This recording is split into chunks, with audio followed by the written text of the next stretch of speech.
అనేవి నిర్మూలమైపోతాయని పౌలు యొక్క ఉద్దేశం అనే విషయాన్ని మనం గమనించాలి. ఇవన్నీ కూడా లయమైపోతాయి. కనబడేవన్నీ కూడా పౌలు అంటాడు, కనబడేవన్నీ కూడా అస్థిరములు, కనబడలేవి స్థిరములు అని చెబుతాడు. మనం పరలోక రాజ్యాన్ని చూడట్లేదు కానీ స్థిరము. దేవుడు చూడట్లేదు కానీ దేవుడు స్థిరమైన వాడు. కనుక ఈ విషయాన్ని గుర్తుంచుకొని, ఎందుకంటే పౌలు ఇక్కడ ఎందుకు పైన వాటి మీద చూడమన్నంటే అక్కడ క్రీస్తు ఉన్నాడు అని చెప్తా ఉన్నట్లు మనం చూస్తూ ఉన్నాం. దేవుడి బిడ్డలారా, క్రీస్తు దేవుని ఒకటో వచ్చి చదవండి. అక్కడ క్రీస్తు దేవుని కుడిపార్శ్వమందు కూర్చొని ఉన్నాడు. దేవుడు కుడిపార్శ్వమందు దేవుడున్నాడంట. పరలోకం వైపు మనం ఎందుకు చూడాలంటే అక్కడ క్రీస్తు ఉన్నాడు. క్రీస్తుని మనం చూడాలి. క్రీస్తుని ఏం చేయాలంట? క్రీస్తుని చూసే వ్యక్తులుగా మనం ఉండాలి. దేవుడి బిడ్డలారా, ఆ పరలోక రాజ్యం మీద మనసు పెట్టాలి. అక్కడ క్రీస్తు మీద మనం దృష్టి పెట్టాలి. కనుక అక్కడికి వెళ్ళాలనే ఒక ఆశ మన జీవితంలో ఉండాలి. ఈ ఉదయకాల సమయంలో ఉదయాన్నే లేచిన తర్వాత నైట్ పడుకునేదాకా ఓ పని చేసుకున్నామా, వండుకున్నామా, తిన్నామా, పిల్లలకు సరుకు చూసుకున్నాం, ఇదే ఆశలో ఉంటున్నాం. కానీ ఈ ఆశలో బిడ్డలారా, దీనికంటే కూడా శ్రేష్టమైన ఆశ ఏంటంటే పరలోకం వెళ్ళాలనే ఒక ఆశ ప్రతి ఒక్క విశ్వాసికి ఉండాలండి. విశ్వాసికి ఉండాలి. పరలోక రాజ్యం వెళ్ళాలంటే యేసుప్రభువు అంటున్నాడు, ఒకడు నీటి మూలంగా ఆత్మ మూలంగా జన్మించితేనే తప్ప పరలోక రాజ్యము చూడడని అనే విషయాన్ని, కొత్తగా జన్మించాలని నికోదేముతో దేవుడు చెబుతాను. నికోదేము రాత్రి వేళ ముసలివాడైన యూదుల అధికారి అయిన ఆయన యేసు ప్రభుని చూడటానికి రాత్రి వేళ వచ్చాడు. ఎందుకంటే పగలు కులానికి మతానికి భయపడి ఎవరేమంటారని చెప్పేసి ఆయన ఏం చేశాడంటే రాత్రి వేళ చూడటానికి వచ్చాడు ప్రభుని. అందుకని ప్రభు అతనితో అన్నాడు, ఒకడు కొత్తగా జన్మించితేనే కానీ దేవుడి రాజ్యంలో ప్రవేశించడని నిశ్చయముగా, అంటే ఖచ్చితంగా మీతో చెబుతా ఉన్నాను. దేవుడి ప్రజల ఉదయకాల సమయంలో మనం గమనించాలి. దేవుని రాజ్యంలో ప్రవేశించాలంటే కొత్తగా జన్మించాలి. నీటితోనూ ఆత్మతోనూ జన్మించిన అనుభవం ఉండాలి. పరిశుద్ధాత్మ దేవునితో నింపబడాలి. బాప్తీసులు తీసుకోవాలి. మందిరానికి పోయినంత మాత్రాన అందరూ పరలోక రాజ్యానికి పోతారంటానికి వీలే లేదు. బాప్తీసులు తీసుకున్న తర్వాత కూడా పోతారంటానికి వీలు లేదు. దేవుడు బిడ్డలారా, అందుకనే పౌలు అంటున్నాడు, ఇప్పుడైతే మీరు ఎలా ఉండాలంటే వీటన్నిటిని విసర్జించుడి అంటున్నాడు. వీటన్నిటిని మీ జీవితంలో నుంచి తీసివేయండి, విసర్జించండి అంటున్నాడు. చివరికి మనం గమనించినట్లయితే చూడండి, పరలోక రాజ్యం మనం వెళ్ళాలంటే ఈ భాగంలో అనేకమైన విషయాలు మనం చదువుకున్నాం. చివరికి ఏంటంటే బూతులు మీ నోట రానేయకూడదు. బూతులు అనే వాటిని ఏం చేయాలంట? బూతులు అంటే చెడ్డ మాటలు, వదలబోతు మాటలు. గుర్తుంచుకోవాలి. కొంతమందికి పని మాట ఉండదు. బూతుల్లో డిగ్రీలు తీసుకుంటారు కొంతమంది. మామూలు చదువు వాళ్ళకు ఉండదు కానీ బూతుల్లో మాత్రం డిగ్రీలు పుచ్చుకుంటారు. ప్రతి ఒక్క వ్యక్తి కులంతో సంబంధం లేదు, మతంతో సంబంధం లేదు, దేవుళ్ళు ఎరిగినవాడా అనే సంబంధం లేదు. ఈనాడు బూతులు అనేవి మరి ఎవరు నేర్పారో అర్థం కాదు. ఆటోమేటిక్గా మన మనసులో నుంచి వస్తూనే ఉంటాయండి, మన నోట్లో నుంచి వస్తూనే ఉంటాయి. కనుక బూతులు అనేవి మరి చూడండి, ఎఫెసీయులకు రాసిన పత్రికలో అపోస్తలుడైన పౌలు 5వ అధ్యాయం 4వ వచనం మనం చదివినట్లయితే, ఎఫెసీ కృతజ్ఞత వచనమే మీరు ఉచ్చరింపవలెను కానీ మీరు బూతులైనను పోటీ మాటలైనను సరసోక్తులైనను ఉచ్చరింపకూడదు. ఏం చేయకూడదంట? ఉచ్చరింపకూడదు. ఇవి మీకు తగవు. ఓ క్రైస్తవ జనాంగమా, క్రీస్తు రక్తంలో కడగబడి దేవుని ప్రజలుగా పిలువబడుతున్న పరిశుద్ధపరచబడిన క్రైస్తవ సంఘమా, దేవుని బిడలారా, మీరేం చేయాలంట? ఇవి మీకు తగవు. బూతులు మాట్లాడటం వల్ల ఆ బూతులు నిన్ను అపవిత్రులుగా మారుస్తాయి. ఇది కూర్చుని మనం అందరం చెప్పగలమా? ప్రభు నమ్ముకుంటున్నది నా నోట్లో బూతులు రావట్లేదండి అనే మాట చెప్పగలమా? చెప్పలేమండి కదా, చెప్పలే. ఎవరు కూడా చెప్పలేరు. ఏదో మాట, బూతు మాట, భర్తనో భార్యనో పిల్లలనో అతనో మామనో కోడల్లో అల్లుళ్ళో ఇతర అందరినీ కూడా ఏదో ఒక మాట నోట బూతులు వస్తూనే ఉంటాయి. జాగ్రత్తగా ఉండాలి. నీ నోటిని చిక్కం పెట్టుకోవాలంటాడు దేవుని దగ్గర. ఎందుకంటే న్యాయాధిపతి వాకిట నిలిచి ఉన్నాడు. మీరేమి మాట్లాడుతూ ఉంటారో మీ మాటలన్నీ కూడా రికార్డు చేయబడతాయి. కొంతమంది గొడవ జరుగుతుంటారు, వాళ్ళు ఏం మాట్లాడుతున్నారు, రికార్డు చేయంటారు కదా, రికార్డు చేయాలి. ఆ రికార్డును బాగోచ్చు, రికార్డు చేసి కానీ రికార్డు అవ్వలేదు. కానీ దేవుని దగ్గర ఉన్న సిస్టమ్ మామూలు సిస్టమ్ కాదండి అది. ఇక్కడ మనం చూసినట్టు కొన్ని సిస్టాలు చెడిపోతాయి, సిస్టాలు పనిచేయవు, కానీ దేవుని సిస్టమ్ మాత్రం పనిచేయకుండా ఉండదు. మీరు మాట్లాడే ప్రతి మాటలు కూడా రికార్డ్ అవుతాయండి. అందుకనే పోకిరి మాటలైనను సరసూక్తులైనను మీరు ఉచ్చరింపకూడదు, అంటే మీ నోట్లో నుంచి ఏం చేయకూడదా, రాకూడదు. ఎందుకని ఇవి పరిశుద్ధులకు తగినవి కావు. మనం పరిశుద్ధపరచబడ్డాము. క్రైస్తవ జనాంగమా, ప్రభువుని నమ్ముకొని మారు మనసు పొంది మరి ఆయన రక్తములో కడగబడి బాప్తిస్మము ద్వారా ఆయన బిడ్డలుగా మార్చబడి క్రీస్తుని ధరించుకొని ఉన్న మనము ఎవరమాట, క్రీస్తుని ధరించుకొని ఉన్న మనము కనుక ధరించుకున్నాం కనుక క్రీస్తు కార్యాలు, క్రీస్తు మాటలే రావాలి. యేసు ప్రభు నోట్లో నుంచి దయగల మాటలే అన్నాడు. ఒక కోపం వచ్చి ఆ నక్కకి చెప్పండి అన్నాడు. అంతే, నక్క అనే మాట అన్నాడు దేశయ్య. ఆ నక్కకే చెప్పండి. దేవుని బిడ్డలారా, వదలబోతు మాటలు యేసయ్య నోట్లో నుంచి ఎప్పుడు కూడా రాలేదనే విషయాన్ని మనం గుర్తుంచుకోవాలి. ఈరోజు నోరు తెరిస్తే పిల్లలను కూడా భయంకరమైన బూతులు తిట్టే వ్యక్తులు చాలామంది ఉన్నారండి. పిల్లలను కూడా తింటారు, పిల్లలను కూడా తిట్టేవారుగా ఉంటున్నారు.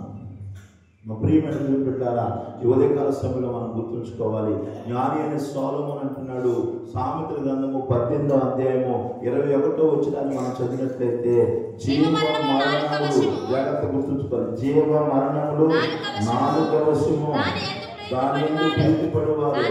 జీవ మరణములు, జీవము ఉంచాలన్నా మరణించాలన్నా నీ నాలుక వశంలోనే ఉంది. నీ నాలుక వశంలో దేవుడు నాలుకని మరి నాలుక వశంలో ఉంది. జీవ మరణములు, జీవమైన మరణమైన నీ నాలుక వశంలోనే ఉంది. నీ నోట్లో తెచ్చి మాటల వల్లనే ఉంది. బైబిల్ చెబుతూ ఉంది, బైబిల్లో అన్నింటిలో కూడా అన్నీ బాగవుతాయి, కానీ 4 గంటలు బాగవుతాయి. సాధు చేయజాలడు. మనుషుడు పాముని సాధు చేయొచ్చు. ఇప్పుడు పాము ఏంది, విషజంతువు అండి.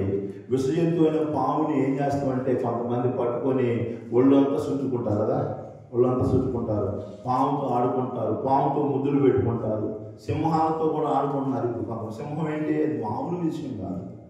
సింహం మనిషిని చంపివేసేది. క్రూరమైన జంతువుల్లో ఒకటి సింహం అండి. సింహంతో కూడా ఆడుకుంటున్నారు, సింహాన్ని పక్కన కూడా పడుకుంటున్నారు. ఎందుకంటే అవి మారిని. కానీ ఏ మానవుడు నాలుకను సాధు చేయలేడు అని రాయబడింది. చేపలతో షార్క్ అనే, మేము చదువుకునే రోజుల్లో షార్క్ గురించి ఒక సినిమా వస్తే అందరినీ ఆ సినిమాకు తీసుకెళ్ళారు. షార్క్ అది ఏమండి, రక్తం కనబడితే సార్ తీసి అది తిరిగేసిందని ఆ సినిమాలో చూసాము మేము.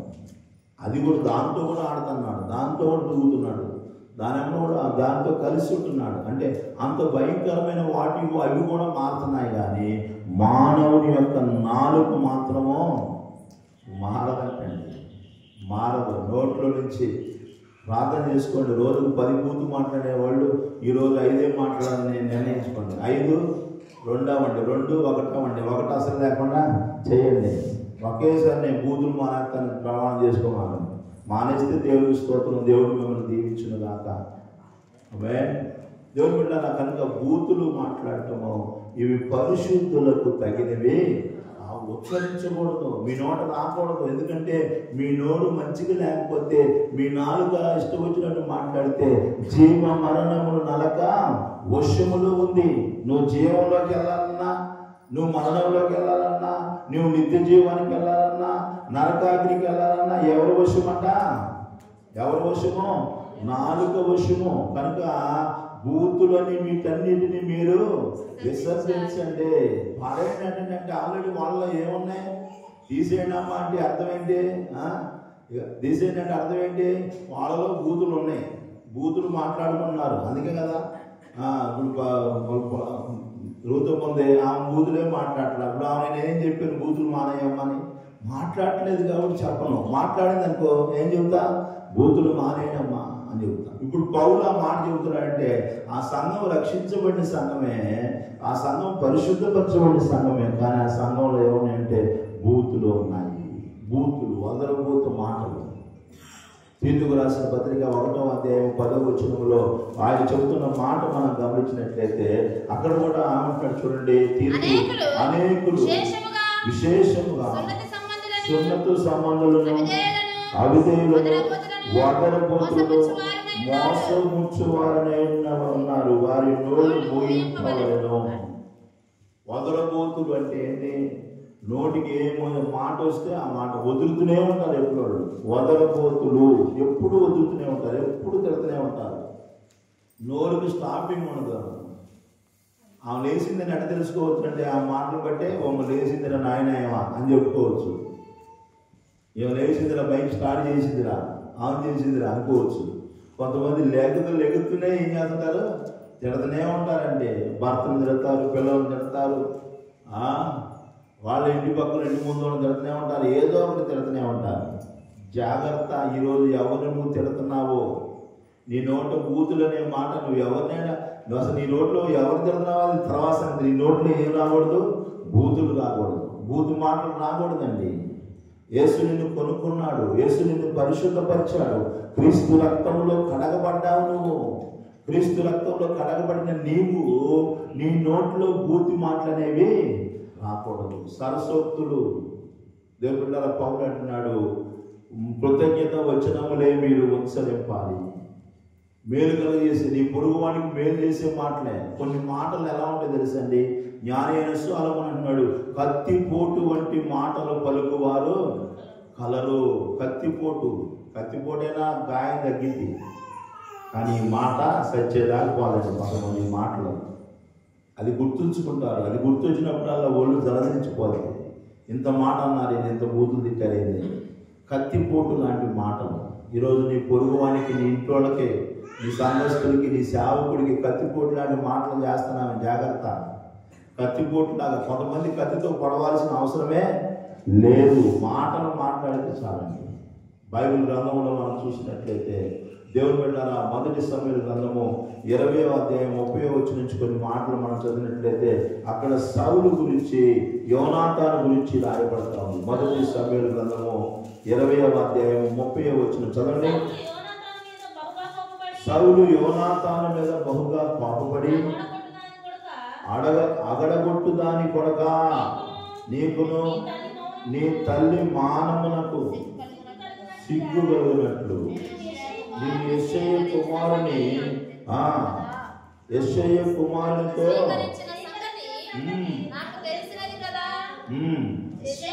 సేకరించిన నాకు తెలిసినది కాదా? యెషయా కుమారుడు భూమి మీద బ్రతకకూడదని మంత్రంత కాలము నీకోను నీ రాజ్యముకైన స్థిరత కలగదు కదా. కాబట్టి నీవు వర్తమానం పంపి అతని నా దగ్గరికి రప్పించుము. నిజముగా అతడు మరణం కలగని చెప్పాను. అంతటా యోనాతాను అతడు ఎందుకు మరణ శిక్ష నందవలెను, అతడు ఏమి చేసినని సౌలును అడగగా, సౌలు అతన్ని కొనవలనని ఈట విసిరెను. అందువలన తన తండ్రి దావీదును చంపని ఉద్దేశము కలిగి ఉన్నాడని యోనాతాను తెలుసుకున్నాడు. చాలండి. చూడండి, ఇక్కడ దేవుని బిడ్డలారా, రాజు కూర్చొని భోజనం చేస్తా ఉన్నారు. అమావాస్య దినాల్లో భోజనం కూర్చొని, రాజుగారు భోజనం కూర్చుంటే రాజుగారు కొడుకులు రావాలి, రాజుగారు కూతుళ్ళు రావాలి, రాజుగారు అల్లుడు రావాలి. ఏమండి, రాజుగారు స్నేహితులు అందరూ వచ్చి కూర్చొని తింటారన్నమాట. అందరు కూర్చొని, ఇప్పుడు కూర్చొని అన్నం అందరూ తింటున్నారు. మనవాళ్ళు అందరూ కూర్చొని తింటున్నారు. అల్లుడు కనపడలా. ఇప్పుడు అన్నం దగ్గర ఎవరు కనపడలా? దావీదు కనపడలా. అల్లుడు లేడండి అన్నం తింటానికి. ఇప్పుడు అడుగుతున్నాడు, అల్లుడేడయ్యా? దావీదు వెళ్ళిపోయిందిరా అంటే యోనాతాను అంటాడు, అయ్యా అమావాస్య వస్తానికి ఇంటికి వెళ్తానని చెప్పి అడిగిండు. కోపడుతున్నాడు. భోజనానికి రాకపోయేసరికి కోపడుతున్నాడండి. అల్లుడు రాకపోతే దావీదు ఏం చేస్తున్నాడు? కోపడుతున్నాడు. ఏంటి రాదు కనపడలేదు ఏంది, ఆయన అన్నానికి రాలేదు ఏంది అని కోపడుతున్నాడు. కోపడుతుంటే నన్ను అడిగి పర్మిషన్ తీసుకొని పోయింది డాడీ అని చెప్తున్నాడు. అప్పుడు అంటున్నాడు, బహుగా కోపం తెచ్చుకొని అగడగొట్టు దాని కొడక అనే మాట రాస్తాను. నీ తల్లి మానమునకు. చూడండి, ఎంత భయంకరమైన మాట అండి. ఎవరైనా అభిషేకించబడిన వాడు. ఎవరైనా ఎవరిని ఇంకో బైబిల్ నేను చూసినప్పుడు ఒక్కర బుద్ధి గల తిరుగుబోతు దాని కొడక, భార్యను ఏమన్నాడంటే కొడుకుని ఏమన్నాడు, తిరుగుబోతాను. ఈరోజు నోటికి ఇష్టం వచ్చినట్లు మాట్లాడుతూ ఉన్నారు చాలామంది. నా నోరు నా ఇష్టము, నేను మాట్లాడుతున్న దేవుడు అంటాడు అనుకుని ఇష్టం వచ్చినట్లు మాట్లాడుతూ ఉన్నారు. తిరుగుబోతు దాని కొడక, నీ తల్లి మానవునకు. ఎంత భయంకరమైన మాట అండి. ఎవరైనా దేవుని చేత అభిషేకించబడిన వాడు, ప్రవచనాలు మాట్లాడిన వాడు, దేవుని చేత కోరుకోబడిన వాడు, ఎన్నుకోబడిన వాడు, అల్పమైన స్థితిలో నుంచి ఈయన గతేంది తెలుసండి, గాడిదలు కాసుకునేవాడు. ఎవరు గాడిదలు కాసుకొని గాడిదలు మేతేసేవాడిని దేవుడు రాజుగా చేసింది. సౌలు ఎలా గాడిదలు కాసేవాడు, గాడిదలపై నేను దేశాలు తిరిగినోడేనా. ఎవరో నీ దృష్టికి, నీ జనుల దృష్టికి అల్పమైన వాడిగా ఉండగానే దేవుడు నిన్ను ఎన్నుకున్నాడు. సౌలా ఎన్నుకున్నాడు, అల్పమైన వాడు. ఆయన అంటున్నాడు, దేవుడు ఎన్నుకున్నప్పుడు, అయ్యా నా జాతిలో నేను అల్పమైన వాడిని కాదా, అందరికంటే తక్కువైన వాడిని కాదా, నన్ను ఎన్నుకున్నావయ్యా, నీకు థ్యాంక్స్ అయ్యా అని కృతజ్ఞత వచనాలు పలికి, దేవుడు అంటే భయభక్తులు కలిగి రోషం కలిగి పౌరుషంగా ఉన్న వ్యక్తి రోషం పోయింది, పౌరుషం పోయింది, సచ్చి కూర్చొని ఇప్పుడు ఏమంటున్నాడు, బూతులు తిట్టడం ప్రారంభిస్తున్నాడు. అగడగొట్టు ఒక్కర బుద్ధి గల తిరిగిపోద్ది అని పడక కొడుకును పట్టుకొని తిడుతున్నాడండి. కొడుకును పట్టుకొని ఈరోజు కొడుకులను తిట్టేవాళ్ళు, భార్యలను తిట్టేవాళ్ళు, జాగ్రత్త. నీ నోటికి ఏది వస్తే అది మాట్లాడితే దేవుని న్యాయ తీర్పు ముందు నువ్వు నిలబడాలి, దేవుని కోర్టులో నువ్వు నిలబడాలి. నోటికి వచ్చిందండి నేను మాట్లాడతాను, నా నోరు నా ఇష్టము, నన్ను ఎవరో ఏం చేయగలడో అనుకుంటున్నావేమో. దేవుని బిడ్డలా ఆడేమన్నాడు, తిరిగిపోతు దాని కొడక. ఎందుకండి, ఏం చేశాడు, ఏమైనా తప్పు చేశాడా? నో తప్పే చేయాలా. దావీదు ఊరెళ్తానంటే పర్మిషన్ ఇచ్చింది. ఎందుకు ఇచ్చినవాడు, వాడు ఎందుకు రాలేదు, అన్నం దగ్గర ఎందుకు కూర్చొని తినలేదని, దానికోసము. అసలు కారణం అది కాదండి, ఓటు పెట్టాలని కాదు, వాడిని చంపాలని చూస్తున్నాం. ఏం చెప్తున్నాడు, చంపాలని చూస్తా ఉన్నాడు అల్లుడిని. దావీదు మీద అసూయ ఉంది. అసూయ ఒక వ్యక్తిని ఎలా మారుస్తుందో చూడండి. సొంత కొడుకుని భయంకరమైన దుర్భాషలాడినండి, బూతులు తిట్టాడు కొడుకుని. ఎవడి మీద, అల్లుడి మీద ఉన్న కోపంతో కొడుకుని బూతులు తిడతా ఉన్నాడు. ఒక్కర బుద్ధి తిరిగిపోతు దాని కొడక, అగడగొట్టు దాని కొడక, నీ తల్లి మానవు నీకును సిగ్గు కలగాల. నీకు అభిషేకించబడిన వాడు. సౌలు చూసి అందరూ ఆశ్చర్యపోయారండి. ప్రవక్తలలో ఒక ప్రవక్త ఏంటి అని అనుకున్నారు. ప్రవచన వ్యక్తి మాట్లాడండి, నేను ప్రవచనం మాట్లాడుతున్నానే, నేను పరిశుద్ధాత్మ కలిగి ఉన్నానే, నేను రక్షించబడాలే, నా స్టామినా ఏంటి నాకు తెలుసులే, నా హద్దులేంటి నాకు తెలుసులే అనుకొని నువ్వు కళ్ళు మూసుకొని ఉంటే, నువ్వు అలక్ష్యంగా ఉంటే, అపవాది ఏ రకంగా నిన్ను పడగొట్టడానికి సిద్ధంగా ఉంటాడు. అపవాదికి ఎవరిని పడగొట్టడం చూస్తాడండి, మందిరానికి రానోళ్ళని పడగొట్టడండి, వచ్చేవాళ్ళని పడగొట్టడం చూస్తున్నాడు. రక్షణ లేని వాళ్ళని పడగొట్టడండి, రక్షించబడిన వాళ్ళని పడగొట్టడం చూస్తున్నాడు. ఎంత అద్భుతమైన, మీరు సౌలు గురించి ఖాళీ ఉన్నప్పుడు చదవండి. అందరూ ఆశ్చర్యపోయారు. అల్పమైన స్థితిలో, దీనమైన స్థితిలో గాడిదలు మేపుకుంటున్న వ్యక్తి అండి. గాడిదలు అంటేనే విలువ లేదు మనకి, వాటిని మేపుకోవడం అంటే ఏమండి, గాడిదలు అంటేనే ఎవరిని తిట్టాలనుకో, అరే గాడిద అంటాం. తిట్టాలంటే ఏం చేస్తాం, విలువ లేని జంతువు. ఆ విలువ లేని జంతువుని కాసేవాడు ఇంకా ఏమండి, బంధువులు కాసేవాళ్ళు అంటారు. బంధువులు చూస్తేనే మనం అసహించుకుంటాం, వాళ్ళు కాసేవాడిని మరి అది తగ్గుతామాట. ఎందుకంటాం, భయంకరం కదా. వాళ్ళది వాళ్ళు కాసుకుంటారు, కాసుకోకూడదని అట్లా చూస్తాం. చెబుతున్నాను, సమాజంలో ఒక రకమైన విధానం ఉంటుంది. మనం కలిగి ఉండకూడదండి. ఎవరి పని వాడు చేస్తున్నాడు, అది వారికి అప్పగించిన పని, మనం అసహించుకోం. చెబుతున్న సమాజంలో ఒక వ్యక్తిని తిట్టాలన్నా గాడిద అంటాం. గాడిద తీసివేయబడిన, విలువ లేదన్నమాట. ఆ గాడిదలు కాసుకునేవాడిని దేవుడు ఏం చేసినప్పుడు రాజుగా అభిషేకించాడు. రోషంతో ఉన్నాడు, పౌరుషంతో ఉన్నాడు. ఎవడన్నా దేవుడు అంటే రోషం కలిగినాడు. రోషం పైన చచ్చింది చాలా మందికి. సౌలులాగా చాలా మందికి మందిరం అంటే, సేవకుడు అంటే, దేవుడు అంటే రోషం లేదు, చచ్చారు చాలా మంది. సౌలులాగా రోషం, ఒకప్పుడు రోషం కలిగి అని ఎర్రమిగిన సౌలు రోషం పోయి కూర్చొని ఇక బూతులు తిట్టడం ప్రారంభిస్తున్నాడు. ఉదయకాల సమయంలో వాక్యం ఇచ్చిన దేవుడు పెట్టారా, జాగ్రత్త, నీ నోరు జాగ్రత్తగా లేకపోతే ఒక భయంకరమైన దుర్భరమైన మరణాన్ని పొందుతుందండి. ఎంత రోషమో తెలుసా దావీదుకి, ఈ సౌలుకి ఎంత రోషమో తెలుసా? సున్నతి లేనివాడు నన్ను చంపడం ఏంటి, వాడి చేతుల్లో ఓడిపోతే వాడు నన్ను చంపడం ఏంది, ఈయన రథం నడిపేవాడిని వాడిని శత్రువు చంపడానికి వస్తుంటే ఈ రథం నడిపేది వాడు నన్ను చంపకూడదు, అరే నువ్వు చంపురా అంటాను, నువ్వు చంపు అంటాను. వామునే నిన్నాడు చంపేనాయా అంటున్నా, నిన్నాడు చంపేనాయా. ఈట కూర్చుకొని ఈట మీద దూకి కత్తి పొడుచుకుందండి. ఈట మీద ఎన్నిసార్లు ఈట పట్టుకొని దావీదుని చంపాలనుకున్నాడు, ఈట పట్టుకొని కొడుకును కుర్చీ చంపుదాం అనుకున్నాడు, కొడుకుని కన్న కొడుకుని. యోనాతాను మంచి వ్యక్తి అండి, కన్న కొడుకుని. ఇప్పుడు ఏంది, దావీదు పక్షాన మాట్లాడేసరికి కొంతమందికి కోపం ఎక్కువ. ఎవడి పక్షాన మాట్లాడితే గూగోలు అన్నమాట, వీళ్ళు ఉగ్రరూపం చూపిస్తూ ఉంటారు. వాళ్ళకి నచ్చని వాళ్ళ పక్షాన మాట్లాడితే, వాళ్ళ నచ్చని వ్యక్తుల పేర్లు మాట్లాడితే, సంఘంలో కానీ సమాజంలో కానీ వాళ్ళు ముందు కనబడితే కొంతమందికి నచ్చదు. దావీదు యోనాతాను మీద కోపపడడానికి కారణం ఏంటి? నచ్చనోడి పేరెత్తాడు, నచ్చనోడికి సహాయం చేశాడు, నచ్చనోడికి పర్మిషన్ ఇచ్చాడు. మనకి ఎవరు నచ్చలేదనుకోండి, వాళ్ళకి ఎవరైనా నీళ్ళు ఎత్తున్నా కానీ మన కోపమే, వాళ్ళతో ఎవరైనా మాట్లాడుతున్నా కోపమే, వాళ్ళ దగ్గరికి ఎవరైనా పోతున్నా కోపమే, వాళ్ళు ఎవరైనా మంచి చేస్తున్నా కోపమే. ఎలా ఉంది ఈరోజు మన జీవితం? ఒకసారి ఆలోచించుకోండి. సొంత కొడుకుని ఈటతో కూడా దావీదుని అనేక సార్లు ఈట విసిరేసి చంపాలనుకున్నాట. అనేక సార్లు దావీదు తప్పించుకున్నాడు.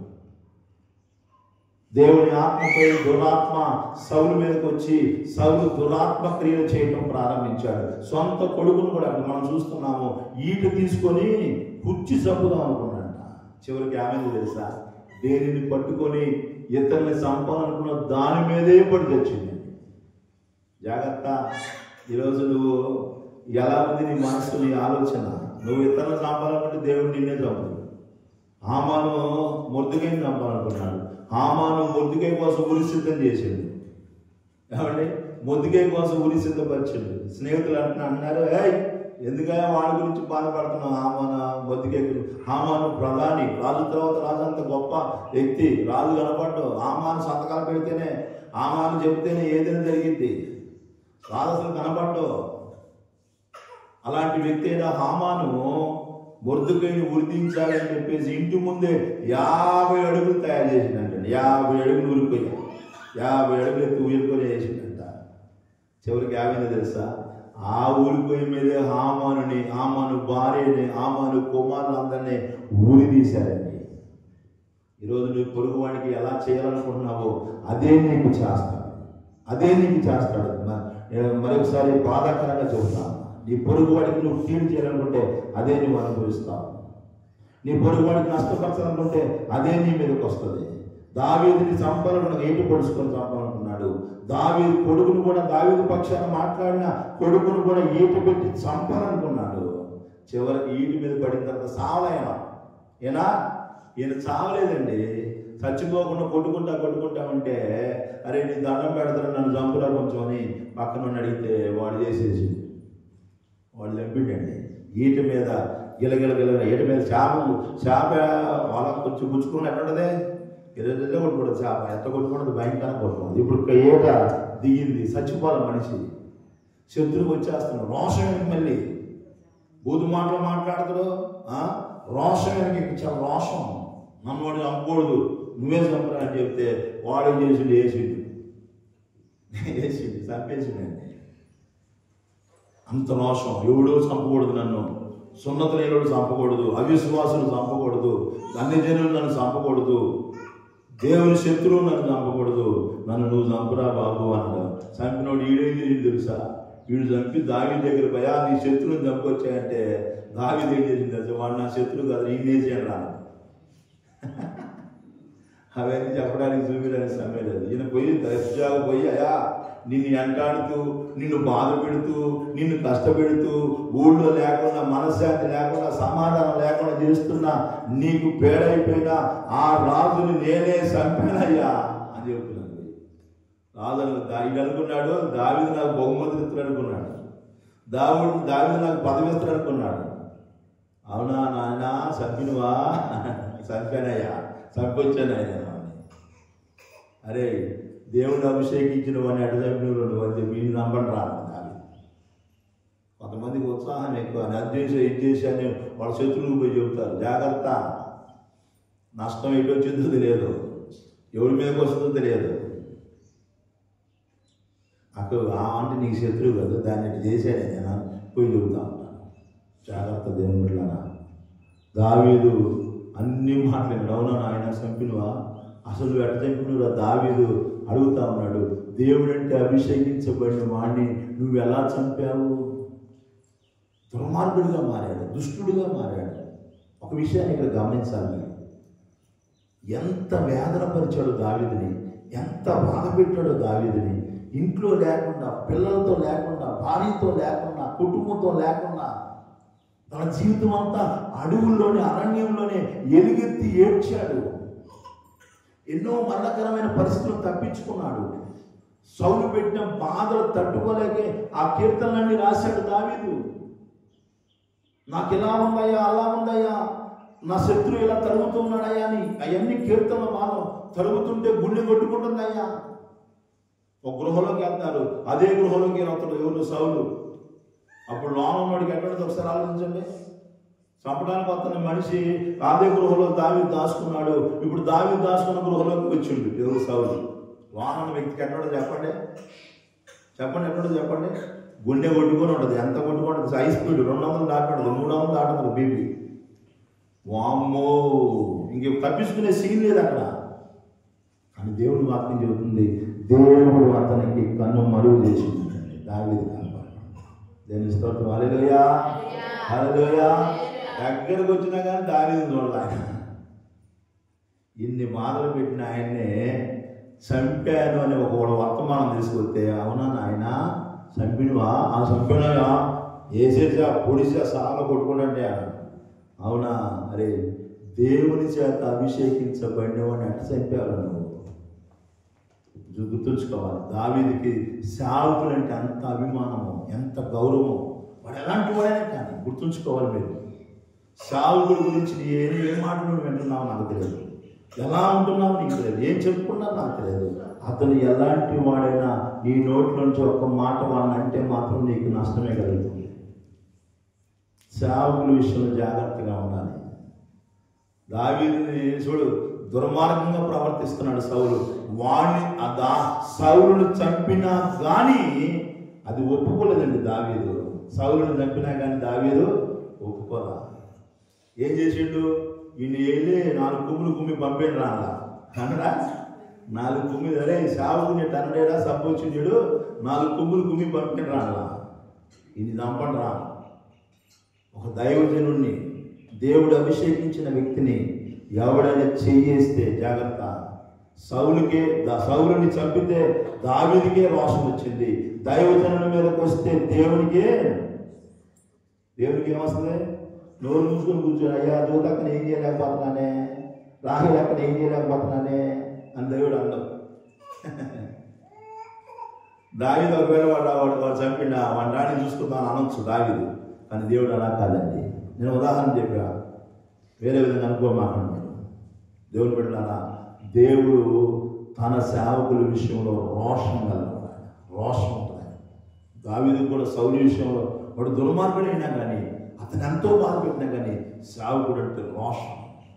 ఎట్లా చంపేవారు వాడిని చంపేశాడండి. చంపమని తీర్పిచ్చిందంటే సేవకుల విషయంలో మనం తాకినా, తిట్టినా, ఏదైనా అన్నా కానీ తప్పకుండా దేవుడు శిక్షిస్తాడు.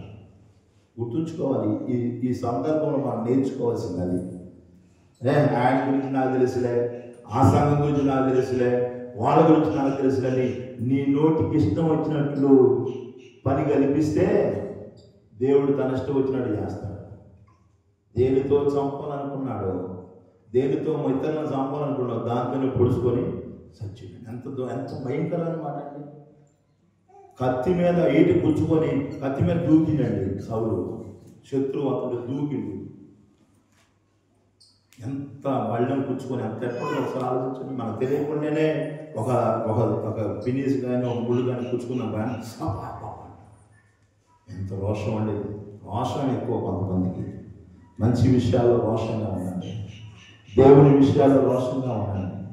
అంతేగాని పనికిమాలిన విషయంలో రోషంగా ఉండి సౌలు లాంటి మరణాన్ని పొందుకోవాలి. సౌలు నోట బూతులు ఉండటం వల్లే ఆ బూతులు అతని జీవితాన్ని పాడు చేసి బూతులు. మా ఆయన మంచోడు ఏమి అన్నాడు. మా ఆయన అసలు నేను తిన్నే మాట్లాడే మా ఆయన నిన్ను తిన్నే మాట్లాడ్డా అనుకుంటున్నామేమో. మీ ఆయన మాట్లాడకపోవచ్చు, బట్ దేవుడు మాట్లాడతాడు. జాగ్రత్త దేవుళ్ళారా. అనేకమైన విషయాలు ఉన్నాయి, చెప్పడానికి సమయం లేదు. ఈ ఉదయకాల సమయంలో ఒకవేళ మా కూడా తెలియదు. నేను నన్ను ఉక్కిన పేరులాగా ఉంటుంది, మా ఉక్కిన పేరులాగా ఉంటుంది. ఎన్ని తిన్నే ఎన్ని కొట్టనే ఉక్కిన పేరులాగా ఉంటుంది మా అనుకుంటున్నావేమో. నీ ఆయన నోట్లు మాటలు మేలకుండా వచ్చాం, కానీ దేవుడు మాత్రం కాముగా ఉండేవాడు. జీవ మరణములు ఎవరు నాలుగు విషయం. అంటే దేవుళ్ళారా, దేవుడు దేవుని యొక్క రాజ్యములో నిత్యరాజ్య ప్రవేశములు చేయాలంటే నీ నోరు అదుపులో ఉంచుకోవాలి. నీ నోటి మాటలు జాగ్రత్తగా ఉండాలి. వదలబోతు మాటలు, పనికి మాలిన మాటలు, ఇతరులను నొచ్చుకునే మాటలు, ఇతరులను పొడిచే మాటలు నీ నోట వస్తే నువ్వు పరలోక రాజ్యానికి కాదు నరకానికి వెళ్ళి అక్కడ పొడవ పడతా ఉంటావు. జాగ్రత్త. ఎప్పుడు చూసుకోవాలనుకుంటున్నాను. ఒక టైం రానే వచ్చింది. సౌలు ఈటి మీద కూర్చుకొని గిలగిలలాడిపోతూ ఉన్నాడండి.